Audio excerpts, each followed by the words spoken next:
Epístola o la primera carta a los tesalonicenses, allí en el capítulo 5 de Primera de Tesalonicenses, el último capítulo, que es el capítulo 5 de esta hermosa y edificante carta que el apóstol Pablo le escribió a esta joven iglesia ubicada en la región de Macedonia, allí en Tesalónica. Capítulo 5, estamos en la parte final, ya terminando. Capítulo 5, vamos a leer del versículo 12 y vamos a ir hasta el versículo 24, que es donde quedamos el domingo anterior. Amén. Primera de Tesalonicenses 5, versículo 12, ¿no? Donde Pablo está haciendo y dando sus últimas exhortaciones a esta iglesia. Dice así en el versículo 12: os rogamos, hermanos, les dice a la congregación, que reconozcáis a los que trabajan entre vosotros y os presiden en el Señor y os amonestan, ¿no? Esto significa aquellas personas que estaban pastoreando, liderando la congregación. Verso 13: y que los tengáis en mucha estima y amor por causa de su obra. Luego le dice Pablo: tengan paz entre vosotros. Verso 14: también os rogamos, hermanos, que amonestéis a los ociosos, que alentéis a los de poco ánimo, que sostengáis a los débiles, que seáis pacientes para con todos. Mirad que ninguno pague al otro mal por mal. Antes seguid siempre lo bueno, unos para con otros y para con todos. Estad siempre gozosos, orad sin cesar, dad gracias en todo, porque esta es la voluntad de Dios para con vosotros en Cristo Jesús. No apaguéis al Espíritu, no menospreciéis las profecías, examinadlo todo y retened lo bueno. Absteneos de toda especie de mal, y el mismo Dios de paz os santifique por completo, y todo vuestro ser, espíritu, alma y cuerpo sean guardados irreprensibles para la venida de nuestro Señor Jesucristo. Fiel es el que os llama, el cual también lo hará. Amén, hermanos. En ese versículo 24 habíamos quedado, donde estudiamos que el apóstol Pablo le dice a estos creyentes de Tesalónica: fiel es Dios. Y esa es una frase hermosa para nosotros los creyentes. El saber que Dios, ¿qué es? Es fiel. Esa palabra fiel, pistos en el griego, significa alguien que es digno de confianza, alguien que va a cumplir lo que ha prometido y alguien que va a cumplir lo que se ha propuesto, ¿no? Esa es la definición de la palabra fiel bíblicamente, del griego pisto, digno de confianza, quien cumplirá lo que se propone, quien cumplirá lo que promete. Por ejemplo, vayamos al Evangelio según San Juan, Evangelio según San Juan, capítulo 11, y veamos una promesa del Señor, de este Señor que Pablo le está diciendo a los tesalonicenses que Dios es fiel, fiel es Dios, y tenemos que entender eso, hermanos, para nuestra vida cristiana, para nuestro caminar en esta tierra, de entender de que nosotros servimos, de que nosotros hemos sido rescatados por Dios, que es un Dios como fiel, digno de toda nuestra confianza. Juan capítulo 11, versículo 25. Estamos aquí en la resurrección de Lázaro. Jesús no estaba allí, es llamado, estaba a una distancia, él regresa después de varios días y está con una práctica, una conversación con una de las hermanas de Lázaro. Versículo 24, el 23, leamos el 23. Jesús le dijo: tu hermano resucitará, ¿no? Está haciendo alusión a Lázaro, el hermano de Marta. Le dice en el 23 Jesús: ¿no? Tu hermano resucitará. Marta le contesta, Marta le dijo, yo sé que resucitará en la resurrección en el día postrero. Versículo 25, le dijo Jesús, yo soy, Marta, yo soy la resurrección y la vida. El que cree en mí, aunque esté muerto, vivirá.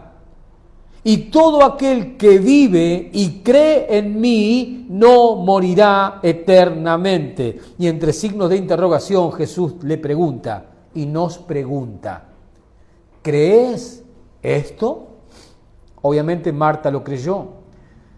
¿Nosotros podemos creer esto que está diciendo Jesús allí? Estas promesas eternas. Pablo le decía a los tesalonicenses, fiel es Dios, o sea, Dios es digno de toda confianza porque Él va a cumplir todo lo que ha prometido y todo lo que se ha propuesto, Él lo va a cumplir porque Él es Dios y Dios ¿cómo es? Fiel, digno de confianza. Entonces nosotros tenemos que creer estas palabras de Jesús, estas promesas de Jesús. Dice el verso 26, y todo aquel que vive, ¿usted está vivo ahora?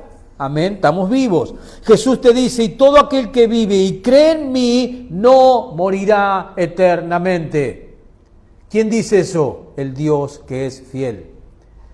Aquel del cual Pablo le dijo a los tesalonicenses, volvamos allí, fiel es Dios. Y es lo que tenemos que entender, que fiel es Dios. Y ese Dios, versículo 24, fiel es el que os llama. Y eso estuvimos viendo el domingo anterior, lo que significa el llamamiento, ese fiel Él es el que os llama. Ese llamamiento se refiere siempre en el Nuevo Testamento al llamamiento eficaz que hace Dios para la salvación de un pecador. O sea, en otras palabras, cuando Dios llama a salvación a un pecador, ¿ese pecador se salva o no se salva? Se salva. Cuando Dios llama a una persona para traer la salvación, Dios regenera ese corazón en ese mismo instante del llamamiento. Dios regenera ese corazón, transforma ese corazón, le da vida nueva a ese corazón. Por eso esa persona viene a los pies de Cristo. Porque sus ojos en ese momento del llamamiento que le hace Dios, ese llamamiento interno en el alma, en el espíritu, en el corazón, en la parte interna del ser humano, ese llamamiento que hace Dios a través de su palabra, ese llamamiento es eficaz. ¿Por qué es eficaz? Porque la persona viene a Cristo. Y cuando viene a Cristo la persona es salva, ¿no? Esa palabra, el fiel es el que os llama, como dice Pablo aquí. Ese llamado se refiere siempre en el Nuevo Testamento al llamado eficaz de Dios para salvación. ¿A quiénes? A sus escogidos. A esas personas que Dios tiene predestinadas, como dice Pablo en el libro de Efesios capítulo 1, ¿desde cuándo?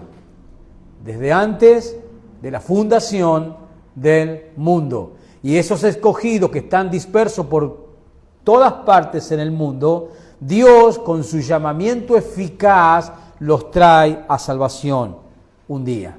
Como hemos llegado cada uno de nosotros que estamos aquí. ¿Por qué hemos llegado a Cristo? Porque Dios nos ha hecho ¿qué? Un llamamiento eficaz en un momento dado de nuestras vidas a través de una X circunstancia, pero todo estuvo bajo la soberanía y bajo el plan de Dios. Y obviamente que el Dios que llama con ese llamamiento eficaz para la salvación a sus escogidos, el Dios que llama es también quien va a traer a los que llama a su gloria eterna, y ninguno de ellos se va a perder. A esos que Dios llama con ese llamamiento eficaz, transformando y dándole vida nueva en el interior, en sus almas, transformando sus almas, ese Dios que llama a ese pecador no solo que va a responder positivamente, sino que ese pecador no se va a perder jamás. Lo que implica que la salvación no se pierde. Venga conmigo al Evangelio de Juan y veamos sobre este llamamiento de Dios y sobre la salvación segura que tenemos en Cristo Jesús. Evangelio de Juan, capítulo 6.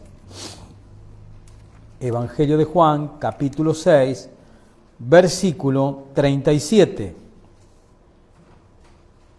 Y escuchemos a Jesús en este discurso que le da allí a los judíos, donde Él se declara el pan de vida, el pan que descendió del cielo y que da vida al mundo. El pan de vida.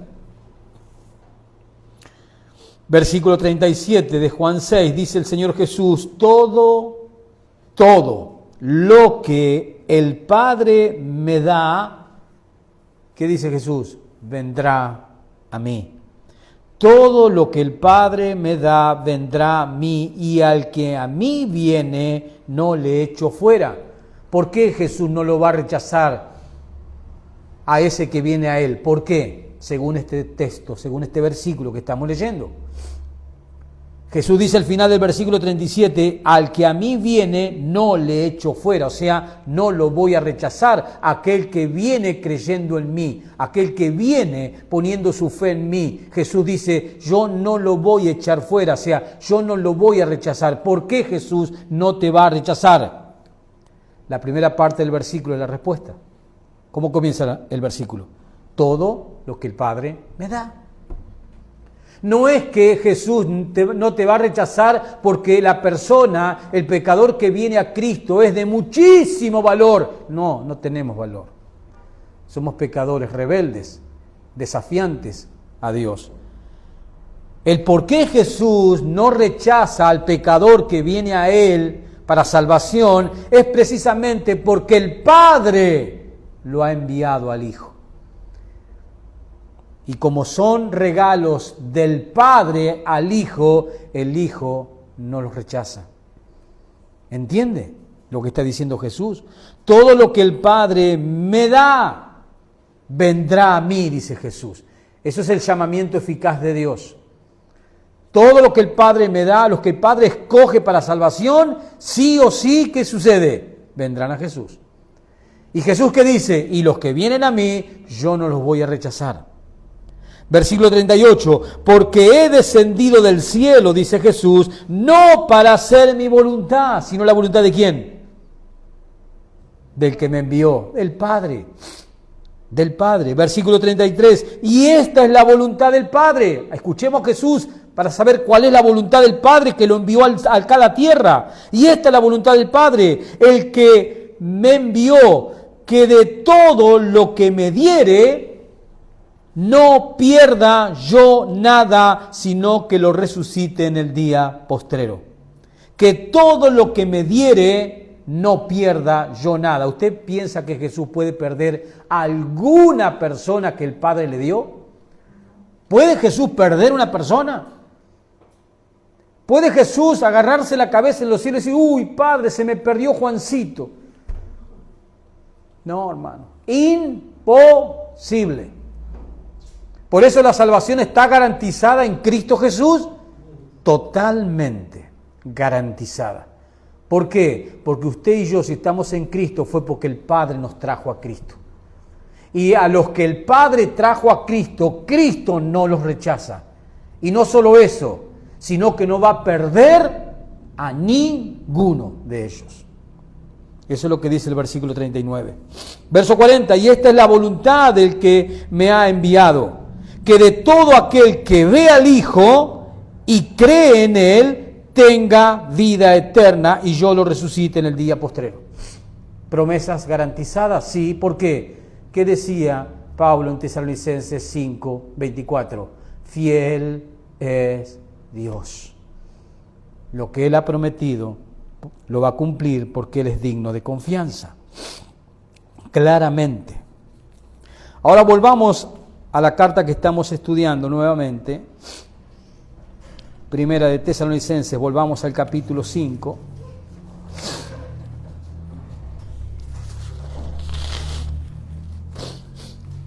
Volvamos al capítulo 5 y los versículos finales, versículo 25 al 28, en el final de la carta, Pablo va a transmitir y eso vamos a verlo en esos versículos, sus peticiones personales de una manera directa y de una manera clara a la iglesia a la cual él le está escribiendo, que era una iglesia a la cual él amaba mucho a estos creyentes, este grupo de creyentes de Tesalónica. En los versículos finales, 25 al 28, en el final de esta carta, Pablo va a transmitir sus peticiones personales, directas y claras a esta iglesia amada. Hace 3 peticiones. En primer lugar, que oren por él. En segundo lugar, que se muestren afecto unos por otros.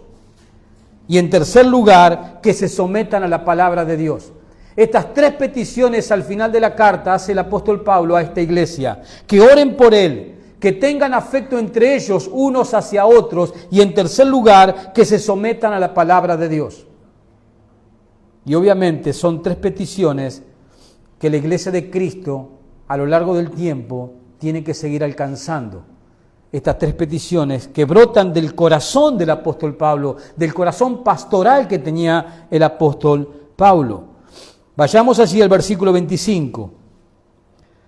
Estamos en la parte final de la carta, verso 25 al 28. Dice el verso 25, hermanos, orad por nosotros.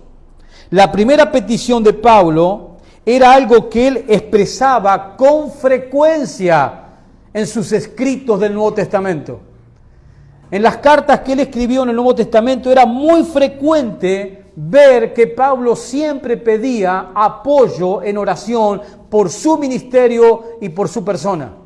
Era algo habitual en el apóstol Pablo pedirle a las iglesias que él había fundado, a las personas que él había llevado a Cristo, pedirles que en sus oraciones oren por él. Era muy frecuente en el apóstol Pablo. Y no es la excepción en esta carta que le está escribiendo a esta iglesia de Tesalónica, donde él le dice claramente en el verso 25, hermanos, orad por nosotros. Fíjese en la carta a los Romanos, capítulo 15, donde vamos a ver expresada una vez más este mismo deseo del apóstol Pablo, pero esta vez a los creyentes de Roma. Capítulo 15 de Romanos, versículo 30.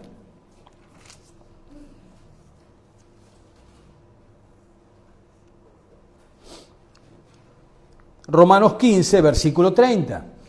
Fíjese donde aparece nuevamente la petición del apóstol Pablo pidiendo oración. En este caso, a los creyentes de Roma, a los cuales le está enviando esta carta. Verso 30 dice, pero os ruego, hermanos, por nuestro Señor Jesucristo y por el amor del Espíritu, que me ayudéis orando por mí a Dios. El apóstol Pablo, ¿qué era? Un apóstol, enviado por Jesús, nombrado por Jesús, llamado por Jesús, instruido por el Jesús resucitado. Pero este hombre no se creía autosuficiente, sino que él también sabía de sus debilidades y de sus luchas, porque él todavía seguía morando en una naturaleza caída como nosotros. Y él sabía que también flaqueaba y que era frágil, como lo somos nosotros. El título no lo hacía un superhombre. El título de ser un apóstol no lo hacía un superhombre, como lamentablemente muchos creen que lo son hoy en día, equivocadamente. Podemos ver aquí en esta petición que hace Pablo a estos creyentes de Roma, su necesidad de que otros estén orando por él y su ministerio. Y obviamente que esto es un principio positivo dentro de la iglesia. Usted debe orar por mí como yo debo orar por usted. Y debe ser una responsabilidad que yo deba estar en sus oraciones todos los santos días. Yo debo estar en sus oraciones. Pero veamos otro ejemplo del apóstol Pablo. En Efesios capítulo 5, cuando le escribe a los creyentes de Éfeso, en el capítulo 5, el apóstol Pablo, una vez más nos va a mostrar este principio. Capítulo 6 de Efesios, versículo 18, donde él está exponiendo sobre la armadura del creyente. Ese es el contexto de donde vamos a extraer estos versículos. Efesios 6, versículo 18. Efesios 6, verso 18. Dice la palabra allí, el apóstol Pablo, orando en todo tiempo. ¿Cuándo hay que orar? En todo tiempo. Orando en todo tiempo, con toda oración y súplica en el Espíritu, velando en ello con toda perseverancia y súplica por todos los santos. Y escucha Pablo, verso 19, y por mí, a fin de que al abrir mi boca me sea dada palabra para dar a conocer con denuedo, o sea, con coraje, el ministerio del Evangelio. Vemos al apóstol Pablo pidiéndole en este caso a los creyentes de Éfeso que oraren ¿por quién? Por él. ¿Para qué? Para que Dios le dé a él facilidad de que cuando él abra su boca, él pueda expresar claramente el Evangelio del Señor Jesucristo. ¿Quién está pidiendo estas cosas? El apóstol Pablo. Porque él nunca se creyó ser superior a nadie.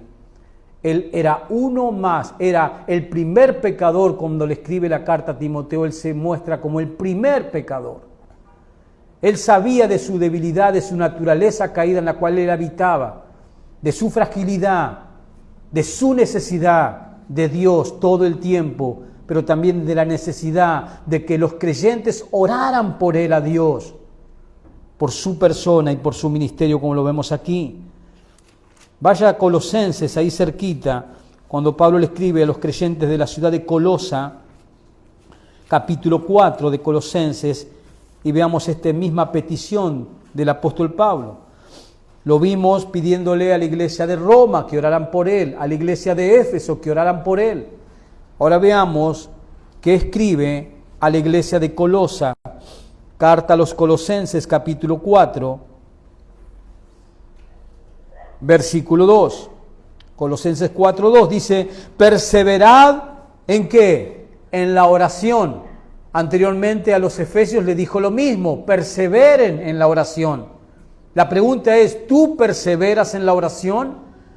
¿O tú oras de vez en cuando? O peor aún, tú oras simplemente cuando tienes necesidad y listo. O tú tienes una vida de oración que es totalmente distinto a orar según la circunstancia. El cristiano verdadero tiene que tener ¿qué? Una vida de oración, lo cual implica orar todo el tiempo. Dice el apóstol Pablo en el verso 2, perseverad en la oración, velando ¿en qué? En ella.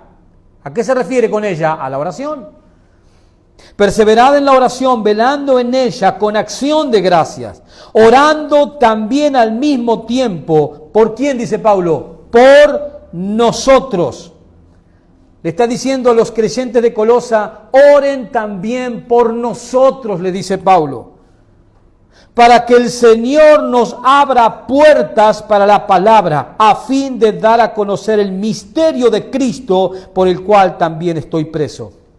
Pablo, cuando estaba escribiendo estas cartas, la carta a los Efesios, a los Filipenses, Filemón, la carta a Colosa, él estaba en prisión en Roma. Y lo vemos a Pablo acá, no solamente a la iglesia de Roma, a la iglesia de Efesios, sino también a la iglesia de los Colosenses, pidiéndole en esta petición que oraran por él. Que oraran por él, pero no por cosas personales de él, sino que oraran por él, ¿para qué? Para que le sea dada la palabra, para que él pueda anunciar el Evangelio, para que él pueda explicar el misterio del Evangelio de Cristo. Que intercedieran los creyentes por su ministerio. Era algo que Pablo expresaba con frecuencia en todas sus cartas. Fíjese lo que le dice en la segunda carta que le escribe a los tesalonicenses, en el capítulo 2. Segunda de Tesalonicenses. Segunda carta a los tesalonicenses. Capítulo 3, el capítulo final de la segunda carta. Segunda de Tesalonicenses, vemos el mismo principio, la misma petición del apóstol Pablo. Capítulo 3, versículo 1, dice el apóstol Pablo, por lo demás, hermanos, orad por nosotros, para que la palabra del Señor corra y sea glorificada, así como lo fue antes, así como lo fue entre vosotros. Por lo demás, hermanos, orad por nosotros. ¿Con qué fin pedía Pablo que oraran por él? Para que la palabra de Dios corra, sea predicada, sea anunciada mediante su vida y su ministerio. Él pedía que intercedieran en oración por eso. Vemos que era un principio, una petición constante que el apóstol Pablo le pedía a todas las iglesias que él había edificado, pero también iglesias que él no había edificado, como en el caso de la iglesia de Roma. A los creyentes de Roma, cuando él escribe esa hermosa epístola, esa hermosa carta de 16 capítulos, él les pide claramente que estén orando, que estén levantando oración por él y por su ministerio, con el fin de que Dios le dé palabras, que le dé facilidad, que le dé el poder anunciar el misterio del Evangelio de Cristo con claridad a aquellos que lo escuchaban. Volvemos a 1 Tesalonicenses 5:25, hermanos, orad por nosotros. Versículo 26, saludad a todos los hermanos con ósculo santos. Saludad a todos los hermanos con ósculo santo. Aquí vemos la segunda petición que hace el apóstol Pablo. Que muestren afectos los unos por los otros. ¿De qué manera? Como lo dice el versículo 26. Saludad a todos los hermanos con ósculo santo. Ósculo, ¿qué significaba esa palabra ósculo? ¿Qué era un ósculo? Era un beso de saludo afectuoso que se daban los santos y se utilizaba en el primer siglo de la era cristiana. ¿Y qué expresaba ese beso? Expresaba amor fraternal, unidad y respeto. Si usted se pregunta, ¿por qué en la iglesia nos saludamos? Porque es un principio y una enseñanza de la iglesia cristiana. No es un invento contemporáneo de estos últimos años o décadas. Es algo bíblico saludarse, porque significa eso, significa expresar amor fraternal, expresar unidad y expresar respeto. Y vemos claramente que el apóstol Pablo dice, salúdense, le dice a los tesalonicenses, entre todos los hermanos con ósculo santo, o sea, con ese beso que expresa amor fraternal, unidad y respeto. Y que era un beso que se utilizaba como saludo en el comienzo de la iglesia, en los primeros años de sus existencias. Y así siguió a través del tiempo. Ósculo santo. Pero este gesto, hermano, este ósculo, que es un beso afectuoso, utilizado por los santos en los primeros años del cristianismo, que expresa, como recién dijimos, amor fraternal, unidad y respeto, este gesto de afecto se ordena en 5 ocasiones en el Nuevo Testamento. Veamos, Romanos 16. En 5 ocasiones se ordena este gesto afectuoso del ósculo santo, que era un beso afectuoso utilizado por los santos de los primeros siglos. Romanos capítulo 16, el último capítulo de esta epístola, en las salutaciones finales. Romanos 16, versículo 20. Pablo se está despidiendo de estos creyentes de Roma en su carta. Dice el versículo 20, Romanos 16, y el Dios de paz aplastará en breve a Satanás bajo vuestros pies. La gracia de nuestro Señor Jesucristo, dice el apóstol Pablo, versículo 16, versículo 16. Saludaos los unos a los otros, esto está hablando de la congregación, la iglesia. Saludaos los unos a los otros con, y ahí aparece la palabra, con ósculo santo. Os saludan todas las iglesias de Cristo, le dice Pablo a estos romanos. Saludad los unos a los otros con ósculo santo, un beso afectuoso y santo utilizado por los primeros cristianos. ¿Para expresar qué? Para expresar amor fraternal, para expresar unidad y para expresar respeto entre ellos. Pero vemos esta orden del apóstol Pablo. Este gesto de afecto se ordena claramente en el Nuevo Testamento, como podemos ver en Romanos 16, verso 16, donde Pablo les dice a estos creyentes de Roma: saludaos los unos a los otros con ósculo santo.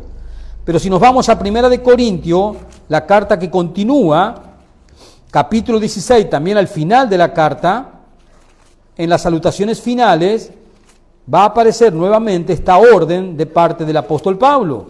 Capítulo 16, 1 de Corintios, ahora sí, versículo 20. En las salutaciones finales dice el apóstol Pablo, estos creyentes de Corintio, versículo 20, os saludan, le dice Pablo, todos los hermanos. Saludaos los unos a los otros con ósculo santo, que ya sabemos qué es lo que significa. Primera de Pedro 5:14, escuchemos a Pedro que está en sintonía con el apóstol Pablo en cuanto a esta orden, a esta petición. Primera de Pedro 5, el último capítulo de la carta, de la primera carta que escribió Pedro, mejor dicho que Pedro dictó, capítulo 5, versículo 14. En las salutaciones finales también de la epístola de Pedro. Primera de Pedro 5:14 dice Pedro, saludaos unos a otros. ¿Y qué dice Pedro? Con ósculo de amor. O sea, con un beso afectuoso y santo. Lo cual implica y expresa amor fraternal dentro de la iglesia, entre los creyentes. Unidad entre los creyentes, también expresa respeto entre los creyentes. Eso es lo que significa el ósculo santo, el beso afectuoso que se practicaba en los primeros cristianos y que debemos, y de hecho lo hacemos, seguimos practicando. Volvamos allí a Primera de Tesalonicenses. Versículo 25, Pablo les dijo, hermanos, orad por nosotros. Verso 26, saludad a los hermanos con ósculo santo. Y en el versículo 27, Pablo dice, os conjuro, esta es la tercera petición en estos últimos versículos. Os conjuro por el Señor que esta carta, dice Pablo, se lea a todos los santos hermanos. Os conjuro. Y es una palabra fuerte. Pablo declaró a los tesalonicenses en los términos más fuertes su tercer deseo, su tercera petición al despedirse en esta carta: que escuchen y se sometan a la palabra de Dios. Esa es su tercera petición. Os conjuro por el Señor que esta carta se lea a todos los santos hermanos. Y mandó a leer esta carta a todos los hermanos, como dice el versículo 27. Ya que solo, obviamente, cuando Pablo escribe la carta, existía una copia. Y como existía una copia, el mandato de Pablo, ¿cuál es? A los líderes de la iglesia tesalonicense, que se lea esa carta a todos los santos hermanos, que no quede un hermano sin escuchar, sin oír esa carta que Pablo les había enviado. Pablo sabía que esa carta tenía ¿qué? Peso autoritativo. ¿Por qué? Porque Pablo sabía que estaba escribiendo siendo inspirado por el Espíritu Santo. Pablo claramente les declaró a los tesalonicenses, sobre todo a las autoridades de la iglesia, en términos fuertes, ese tercer deseo al despedirse: que escuchen y que se sometan a la palabra de Dios. ¿Qué tiene que hacer una iglesia de Cristo, una iglesia verdaderamente cristiana? ¿Qué tiene que hacer? Vivir ¿qué? Sometida a la palabra de Dios. Cada integrante debe vivir sometido a la palabra de Dios. La palabra de Dios para cada integrante de la iglesia de Cristo debe ser su regla, su estándar de conducta y de fe. La Biblia tiene que ser la que mande en el culto de adoración. Es el plato principal del culto de adoración, la palabra de Dios. Eso es lo que está tratando de comunicar el apóstol Pablo. Y él mandó a leer esta carta a todos los hermanos, ya que solo existía, como dije recién, una copia. Y además la mayoría de los miembros de la iglesia en esos tiempos eran ¿qué? Analfabetos. Por eso ellos tenían necesidad de ¿qué? Para oír la palabra de Dios. ¿Qué necesidad tenían? De que alguien se las lea y se las explique. Por esa causa, porque la mayoría de ellos eran analfabetos. La carta debía leerse como lo que era. ¿Y qué es la primera carta de los tesalonicenses? ¿Qué es? La palabra de Dios, revelada del cielo, inspirada por el Espíritu Santo a través del apóstol Pablo, autoritativa, y que exige fe y obediencia de parte de aquellos que se consideran cristianos. ¿Entiende? Eso es la palabra de Dios. Y Pablo dice una palabrita al principio del versículo 27. Ponga sus ojos allí. Pablo dice, os conjuro. Les dice a los líderes de la iglesia de Tesalónica, a los que la estaban presidiendo, os conjuro. Enorquizó es en griego la palabra.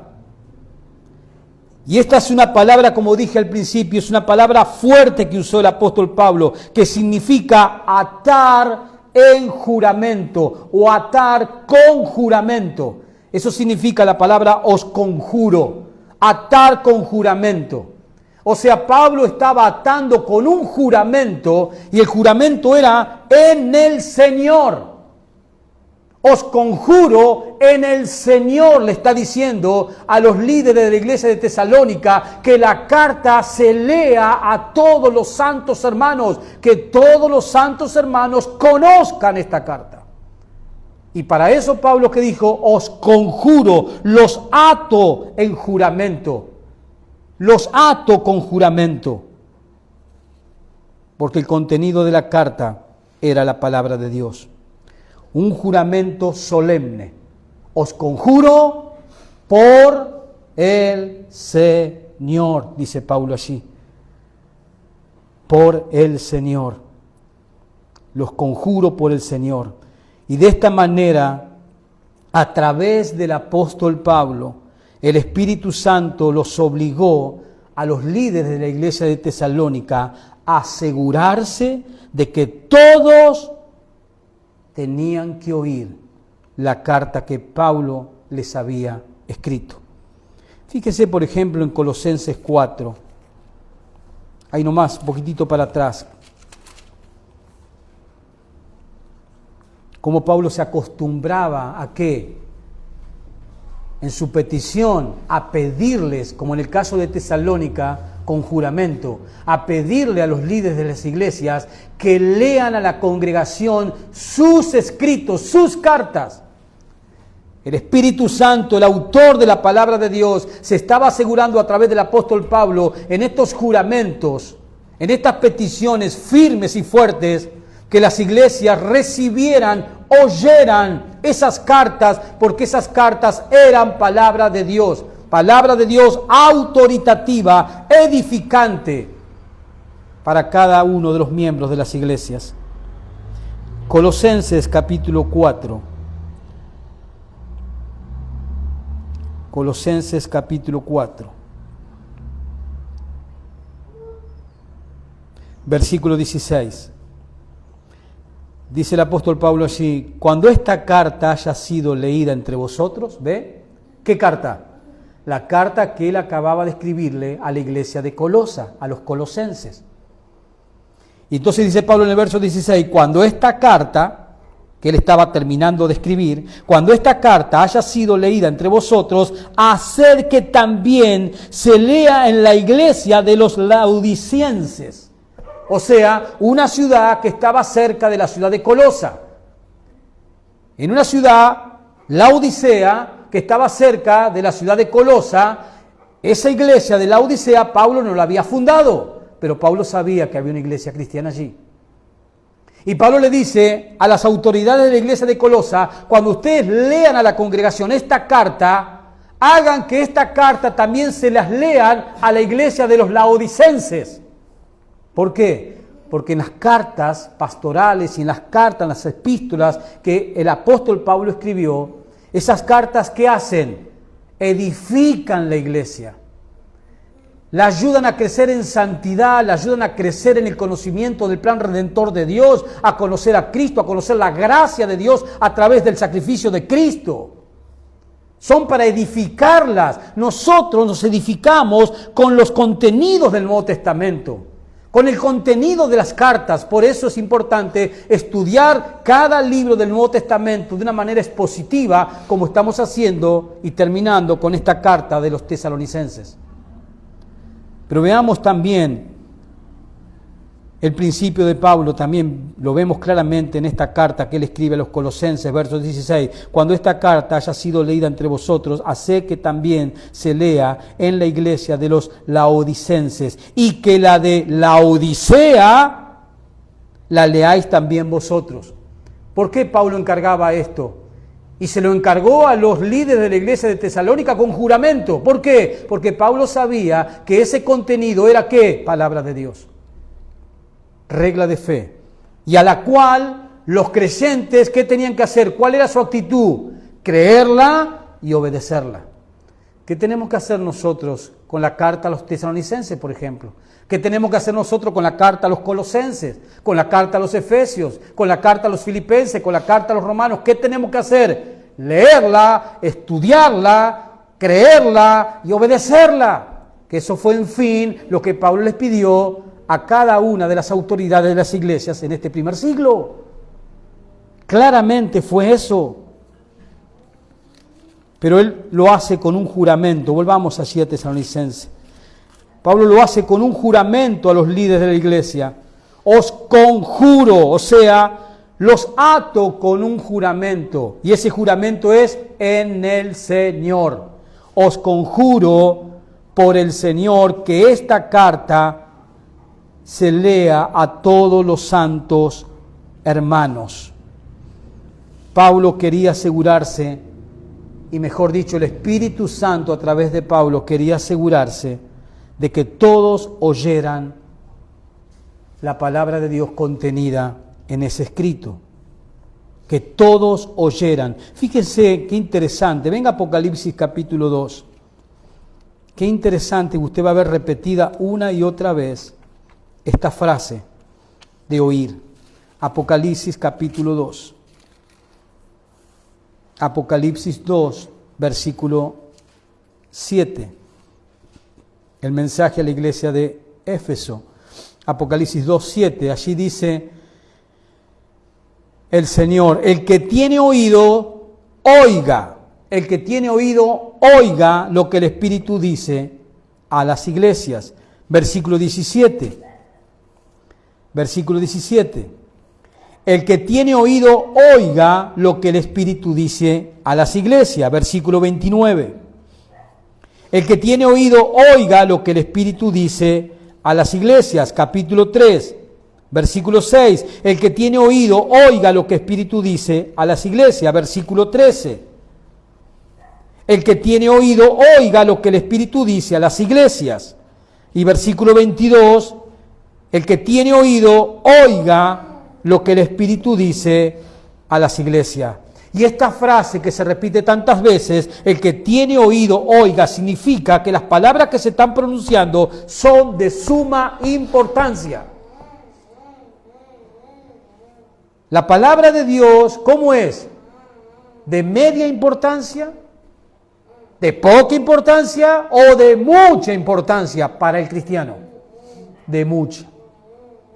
Y eso es lo que significa la frase, el que tiene oído, oiga.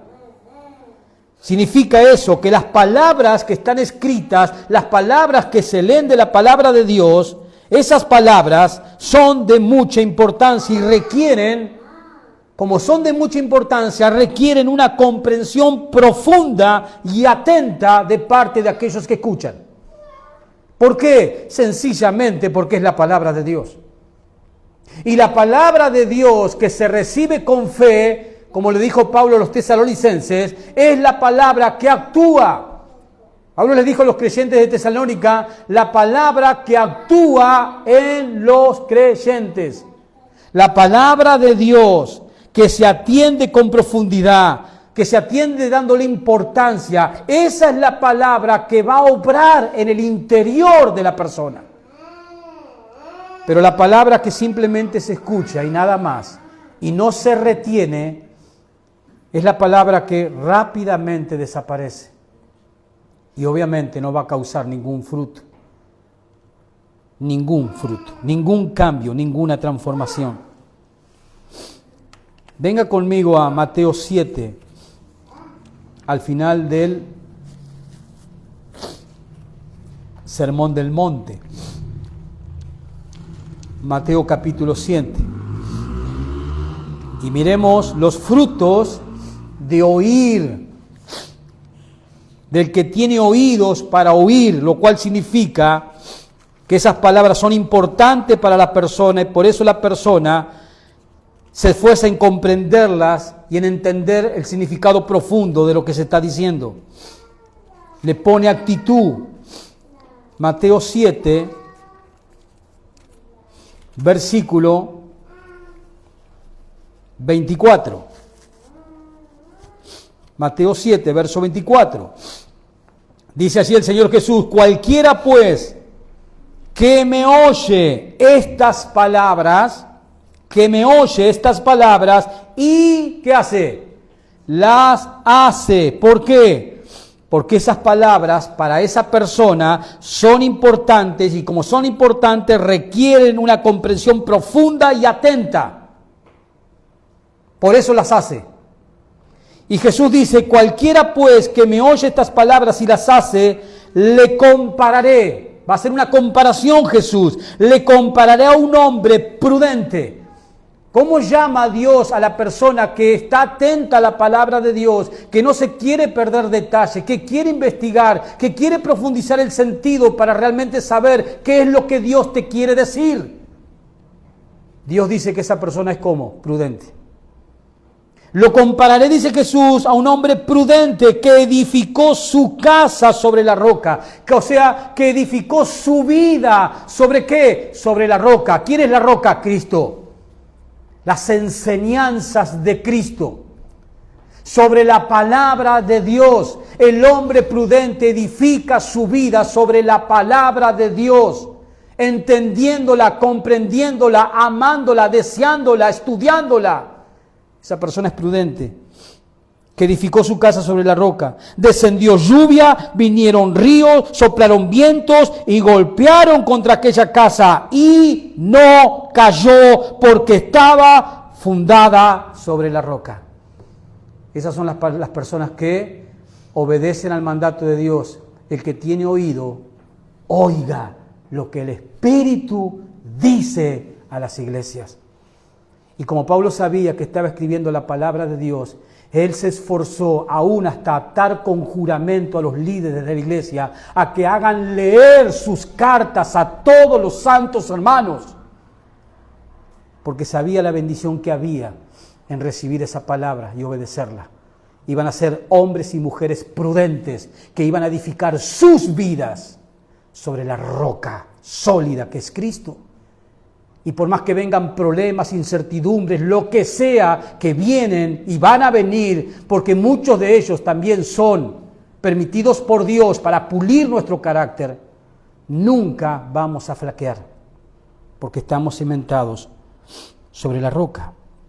Volvamos para terminar a Tesalonicenses 5.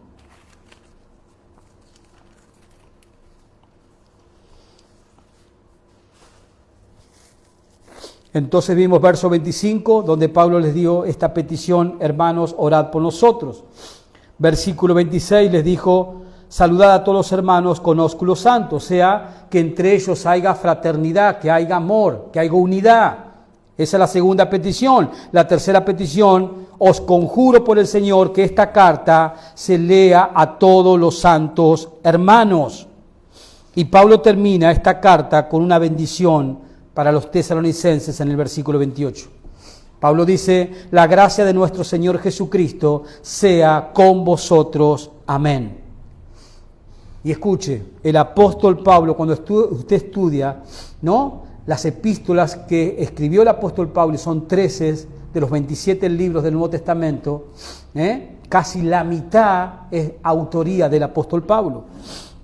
Y Pablo siempre comenzaba cada uno de sus escritos, siempre los comenzó y siempre los cerró a todas sus epístolas con la mención a la gracia divina.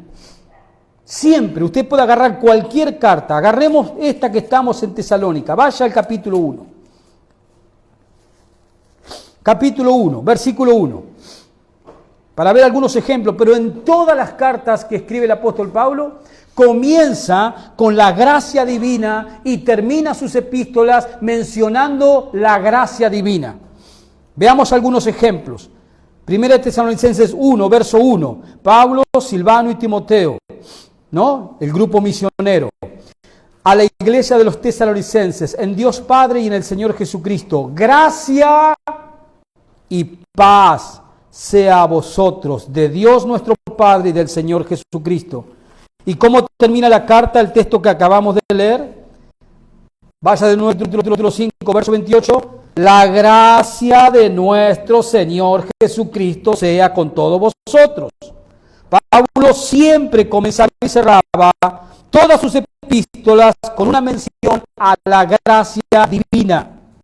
Y así lo hace con 1 de Corintios, 2 de Corintios, con Colosenses, con todas las cartas, con Gálatas, con todas las cartas. Él comienza su salutación, ¿no? Él comienza nombrando la gracia de Dios y termina sus cartas mencionando la gracia de Dios. ¿Por qué lo hace? Porque la gracia de Dios es el centro, es el núcleo de la teología cristiana. La gracia de Dios es el centro, el núcleo, donde gira toda la teología cristiana y resume todo lo que Dios, la gracia, resume todo lo que Dios provee, todo lo que Dios da a los creyentes en Jesucristo. ¿Qué dice Pablo en Efesios capítulo 2, versículo 8? ¿Qué les escribió el apóstol Pablo a los Efesios en Efesios 2, 8? Hablando de la salvación. ¿Qué les dijo? ¿No se acuerda de memoria? Porque por gracia sois salvos.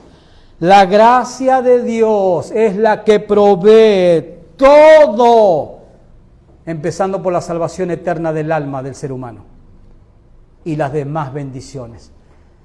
Es por gracia que usted y yo estamos vivos y aquí en la iglesia sirviéndole al Señor un culto de adoración. Es por la gracia de Dios que usted y yo nos levantamos hoy. Es por la gracia de Dios que hemos comido y bebido. Es por la gracia de Dios que trabajamos. Es por la gracia de Dios que tenemos trabajo. Es por la gracia de Dios que estamos en la iglesia de Cristo y estamos en la doctrina correcta en un mundo de falsas doctrinas por doquier. Es gracias a la gracia de Dios que hemos sido perdonados de nuestros pecados. Es gracias a la gracia de Dios que cuando muramos iremos al reino de los cielos. Es gracias a la gracia de Dios que hemos sido librados de la condenación eterna en el infierno eterno. Es gracias a la gracia de Dios que podemos estar hoy leyendo y escuchando la palabra de Dios. Es gracias a la gracia de Dios que podemos estar entendiendo la palabra de Dios. Es gracias a la gracia de Dios. ¿Lo puede entender a Pablo por qué él empezaba sus escritos con la gracia de Dios?